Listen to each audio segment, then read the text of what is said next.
चलते हैं बच्चों सब्जेक्ट वायरलेस कम्युनिकेशन के लेक्चर नंबर 7 पे। पिछली बार हमने पावर डिले प्रोफाइल और चैनल पैरामीटर्स पढ़े थे, टाइम डिस्पर्जन पैरामीटर्स। उसी में आगे बढ़ते हैं, हम coherence bandwidth and coherence time के बारे में पढ़ेंगे। तो हमने पढ़ा था पिछली बार excess delay spread, Doppler spread and RMS delay spread. आज हम पढ़ेंगे कोहेरेंस बैंडविड्थ के लिए।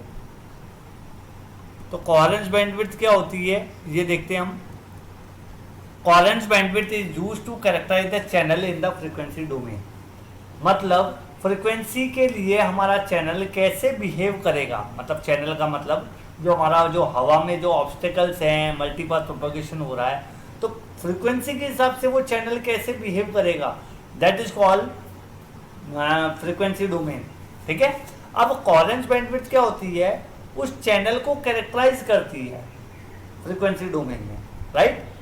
It is the measure the range of the frequencies over which channel can be considered flat।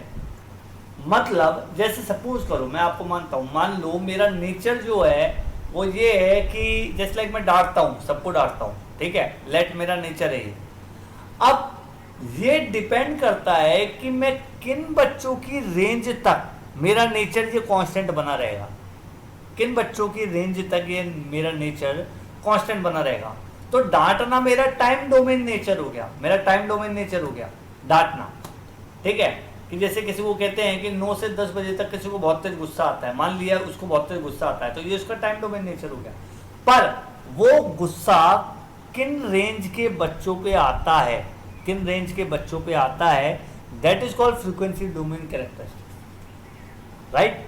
मतलब मेरा नेचर है, डेफिनेटली बात है, मेरा नेचर है डांटना, तो 9 से 10 बजे के बीच में मेरा हिसाब से तो ये होना चाहिए कि मैं सबको बराबर डांटूं, जितना हिसाब से एक को डांट रहा हूं उतना सबको डांटूं।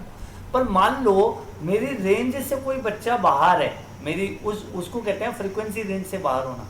उस रेंज से अगर बाहर है तो मैं शायद उस बच्चे को उतना नहीं डांटूं या उससे ज़्यादा डांट दूं, कुछ भी हो सकता है।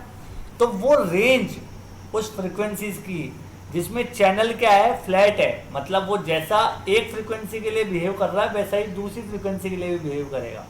ठीक है, उसने अगर इसका पावर इतना घटाया तो उतना ही पावर दूसरी फ्रीक्वेंसी का भी घटाएगा, तो वो फ्रीक्वेंसी रेंज को कहते हैं अपन कोहेरेंस बैंडविड्थ, राइट। जैसे मान लो दो फ्रीक्वेंसीज है F1 और F2, ठीक है, इन दोनों के बीच में सेपरेशन है। अब ये दोनों अगर उस कोहेरेंस बैंडविड्थ की रेंज में आ रही है, मतलब एक बैंड हो गया, तो ये दोनों सिग्नलों को इक्वली अमाउंट में एट्यूनेट करेगा, लॉस करेगा, चैनल अपने हिसाब से उस पर कार्रवाई करेगा। ठीक है, जो भी उसमें आता है पावर लेवल। तो कोहेरेंस बैंडविड्थ जो होती है वो डिले स्प्रेड के कॉन्सेप्ट से आती है, और इसे ऑरेंज बैंडविड्थ भी कहते हैं। ठीक है, ये अपर लिमिट बैंडविड्थ बताती है जिसमें चैनल को हम ये मानते हैं कि free of inter symbol interference होगा, मतलब लॉसेस कम होंगे और हमारा इंटर सिंबल इंटरफेरेंस नहीं होगा। ठीक है, ये आरएमएस डिले स्प्रेड के 10% का रेसिप्रोकल होती है, मतलब इसमें गुजरने वाले हर फ्रीक्वेंसी कंपोनेंट को इक्वल गेन मिलेगा, इक्वल फेज मिलेगा, हर को समानता का व्यवहार रहेगा इस पर्टिकुलर फ्रीक्वेंसी रेंज के अंदर आने वाली जितनी भी फ्रीक्वेंसीज हैं उसको। ठीक है, जो बैंडविड्थ होती है अगर ट्रांसमिटेड सिग्नल की, अगर वो लेस है चैनल की बैंडविड्थ से, मतलब चैनल की बैंडविड्थ जो है वो अपनी क्या है, वो लेस है, ठीक है, किससे, सिग्नल की बैंडविड्थ, राइट। तो अब हम देखते हैं कि जो सिग्नल है वो चौड़ा है और चैनल हमारा सकड़ा है, तो ऐसे टाइम में जो है फेडिंग तो होगी, तो वो हमारी जो कहलाएगी फेडिंग क्या कहलाएगी, ISI से युक्त कहलाएगी। क्यों? क्योंकि सिग्नल की बैंडविड्थ कम है, सिग्नल की बैंडविड्थ कम है और चैनल की बैंडविड्थ ज़्यादा है, तो मतलब आराम से सिग्नल उसमें से जा सकता है, तो फेडिंग नहीं होगी। और सिग्नल की बैंडविड्थ ज़्यादा है और चैनल की बैंडविड्थ कम है, तो ISI प्रॉब्लम आएगी, इंटर सिंबल इंटरफेरेंस प्रॉब्लम आएगी। ठीक है, अब इंटर सिंबल इंटरफेरेंस क्या होता है, मैंने पहले भी बताया था कि अगर मैंने कोई 10 बजे अगर एक मैसेज भेजा है और दूसरा मैसेज 10:05 में भेजा है, और मान लो जो 10 बजे वाला मैसेज था वो डिले के कारण 5 मिनट लेट पहुंचा, और जो 10:05 वाला मैसेज है उसको डिले नहीं आया, तो दोनों के दोनों क्या हो गए, दोनों के दोनों क्या हो गए, एक ही टाइम पे पहुंच गए, तो वो कहलाएगा इंटर सिंबल इंटरफेरेंस। पर अगर हमारा सिग्नल जो है वो कॉरेंस बैंडविड्थ के अंदर आ रहा है, ठीक है, कॉरेंस बैंडविड्थ के रेंज के अंदर आ रहा है। तो 10 बजे वाला सिग्नल अगर 5 मिनट की देरी लेता है तो 10:05 वाला सिग्नल भी 5 मिनट की देरी लेगा, ठीक है। तो इसको कहते हैं हम कॉरेंस बैंडविड्थ, ठीक है। तो हमने देखा Correns bandwidth and Correns time. तो कॉरेंस बैंडविड्थ जो होती है 1/50 सिग्मा होती है, 50 सिग्मा, ठीक है, जहाँ सिग्मा डिले स्प्रेड है।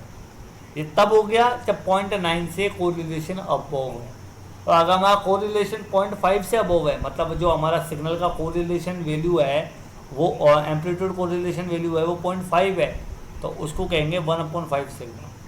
तो 50% is called Correns bandwidth. Sigma क्या है हमारा, आरएमएस डिले स्प्रेड, ठीक है। तो ये मैंने आपको बता दिया। तो कॉरेंस बैंडविड्थ वो बैंडविड्थ है जिसमें फ्रीक्वेंसी कोरिलेशन फंक्शन जो है वो 0.9 होता है, उससे अबव होता है। वो बैंड विड्थ, वो रेंज ऑफ फ्रीक्वेंसीज हमारी क्या कहलाएगी, कॉरेंस बैंडविड्थ कहलाएगी, ठीक है। अब ध्यान रखना, डिले स्प्रेड और कॉरेंस बैंडविड्थ ये टाइम डिस्पर्सिव नेचर को बताते हैं, पर ये नहीं बताते कि टाइम वेरिंग नेचर को नहीं बताएंगे। मतलब टाइम कैसे, मतलब जो चैनल है, चैनल वो किस तरीके से अपना रूप बदल सकता है टाइम के साथ, जो कि रिलेटिव मोशन के कारण हो रहा है। मान लो एक चैनल है, उसमें ट्रांसमीटर और रिसीवर जो है, चैनल तो कांस्टेंट है, ट्रांसमीटर और रिसीवर चल रहे हैं, तो किस हिसाब से चेंजेस आएंगे वो कॉरेंस बैंडविड्थ तो कॉरेंस टाइम नहीं बता पाएंगे, ये काम नहीं बता पाएंगे। तो इसको हम डिफाइन करते हैं डॉपलर स्पेक्ट्रम से, ठीक है। डॉपलर स्पेक्ट्रम क्या कहता है कि जो मोबाइल है वो चैनल, उसमें जो ट्रांसमीटर या रिसीवर के बीच में कोई रिलेटिव मोशन हो रहा है, ठीक है, मतलब वो रेंज ऑफ फ्रीक्वेंसी जिसमें डॉपलर स्पेक्ट्रम क्या है, नॉन जीरो है, एसेंशियली नॉन जीरो, ठीक है, उसको हम कहेंगे, हम डॉपलर स्प्रेड कहेंगे। तो जानते हैं हम कैसे कंप्यूट करते हैं डॉपलर शिफ्ट, मैंने पहले पढ़ा था। अगर हमारी ट्रांसमिटेड फ्रीक्वेंसी के अंदर कुछ जुड़ रहा है या कुछ घट रहा है फ्रीक्वेंसी में, तो वो कहलाती है हमारी डॉपलर शिफ्ट। अब उसका एक रेंज होता है, जैसे मान लो आपने ट्रांसमिट करा था FC, तो या तो FC - FD मिलेगा या FC + FD मिलेगा। इसके बीच का जो तब ये बैंडविड्थ बना है, इसको कहते हैं डॉपलर स्प्रेड, ठीक है। और इसकी मैक्सिमम वैल्यू होती है V/L। तो अगर सिग्नल की बैंडविड्थ इस डॉपलर स्प्रेड से कम है तो डॉपलर स्प्रेड जो है उसका इफेक्ट नेग्लिजिबल होगा, इसे कहेंगे स्लो फेडिंग। फेडिंग ज़्यादा नहीं होगी, और अगर ये ज़्यादा है तो फास्ट फेडिंग होगी। तो कॉरेंस टाइम को मैंने बताया था, क्या होता है कॉरेंस टाइम। कॉरेंस टाइम ये होता है जब दो सिग्नल ऐसे सेपरेशन से पहुँचे, इतने टाइम सेपरेशन से पहुँचे कि वो ज़्यादा इफेक्टेड नहीं हो, ठीक है, मतलब वो TC की वैल्यू से ज़्यादा टाइम नहीं ले रहा है। जैसे एक कॉरेंस टाइम है, वो एक ऐसा टाइम है, मतलब दो सिग्नल हैं, उनके पहुंचने का टाइम सपोज करो 1 सेकंड है, और कॉरेंस टाइम आपका 2 सेकंड है, तो 1 सेकंड 2 सेकंड के अंदर आ रहा है, तो सिग्नल जो हैं दोनों वो ज़्यादा इफेक्टेड नहीं होंगे, ठीक है, चैनल के द्वारा। पर अगर ये ज़्यादा हो जाता तो फिर उस सिग्नल के साथ भयंकर लॉसेज होते, ज़्यादा लॉसेज करता चैनल, ठीक है। तो कॉरेंस टाइम वो होता है जिसमें टाइम कोरिलेशन फंक्शन की वैल्यू 0.5 होती है, और इसकी वैल्यू होती है 9/16 पाई FM, वेर FM क्या है, V/λ। मैं दोबारा बता रहा हूँ, कॉरेंस टाइम वो टाइम का रेंज है जिसके अंडर में अगर दो सिग्नल हमारे पहुँच रहे हैं और वो टाइम जो पहुँचने का है वो कॉरेंस टाइम से कम है, तो जो चैनल है वो ज़्यादा लॉसेज नहीं करेगा। पर अगर ये ज़्यादा हो जाता है तो वो फिर चैनल क्या करेगा, दोनों सिग्नलों को अलग अलग तरीके से अफेक्ट करेगा, अलग अलग तरीके से। अगर मान लो हमारा कॉरेंस टाइम में है 5 और हमारा जो सिग्नलों के, दोनों सिग्नलों के पहुंचने का टाइम वो 3 है, 3 सेकंड के डिले में पहुंच गए, तो दोनों के दोनों अगर 5 के अंडर में आ रहे हैं तो दोनों के साथ समान कार्रवाई होगी चैनल द्वारा। पर अगर वो 5 से ऊपर जाते हैं तो दोनों के साथ समान कार्रवाई नहीं होगी चैनल द्वारा, एक को ज़्यादा लॉस हो सकता है, एक को कम लॉस, ठीक है। तो Correns bandwidth is the time domain dual of Doppler spread.